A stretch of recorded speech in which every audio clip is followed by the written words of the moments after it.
My name is Christopher H. Tashjian. I'm the president of River Falls Medical Clinic in western Wisconsin.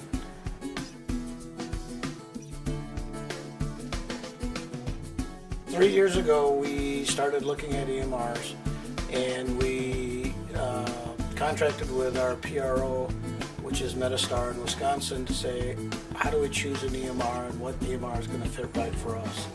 We spent a couple years looking into them. We looked at pretty much every EMR under the sun. It became fairly clear to us that Cerner was going to be our choice because of the ability, because of what it could provide at a very reasonable cost. So again, for our standpoint, it provided the best value of any of the EMRs. 2 years ago, we made the decision to go with Cerner. A year ago, January, we started implementing with e-prescribing through Cerner, and then in March of 2010, we jumped in both feet and went big bang and implemented it right from the start and been moving ever since.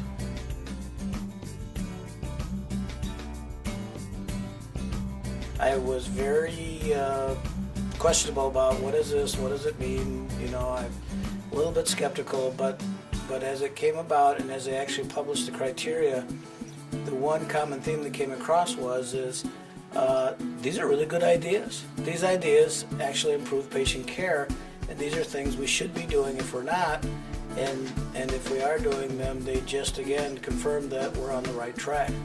So when our group looked at implementing meaningful use, we started right at the beginning, and we were eager to get going, eager to get it done, eager to get the partners we needed to make sure that we could do this. One of the advantages of meaningful use is I think it sped things along in the development. We're fortunate that Cerner was able to keep up with us and get us the information and the data that we needed so that we could attest on day one. That was important to us. But it was important mostly because we wanted to provide the best care. And these meaningful use criteria, clearly, if you can meet these, you show that you're competing with anyone else in your field.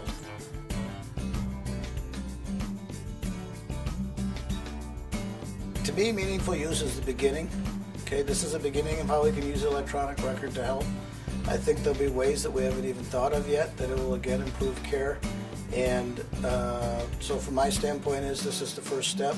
There's obviously stage 2, there's plans for stage 3 and 4, of which I don't even think the government knows what they want. But I think it's a good idea and it's a good platform to say, let's keep pushing, let's keep improving on it.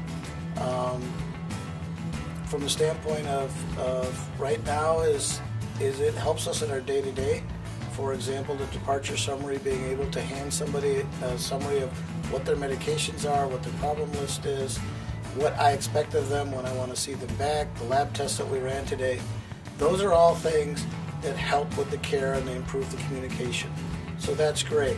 Whether we can do it better or differently, time will tell. But again, I think it's a first, jumping off point.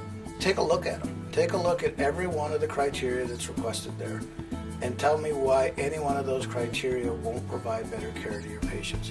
What is in there that they've asked for that doesn't make sense to you? Because as I look at it, and again, it was much to my surprise, they did a really good job at selecting these criteria. So in my mind, there's not a single criteria there that doesn't help us provide better care. And I don't know a single physician, I have yet to meet one that said, I went to 4 years of college, 4 years of medical school, 3 years of residency so that I could provide mediocre care. I just don't know it. I just haven't met that physician yet.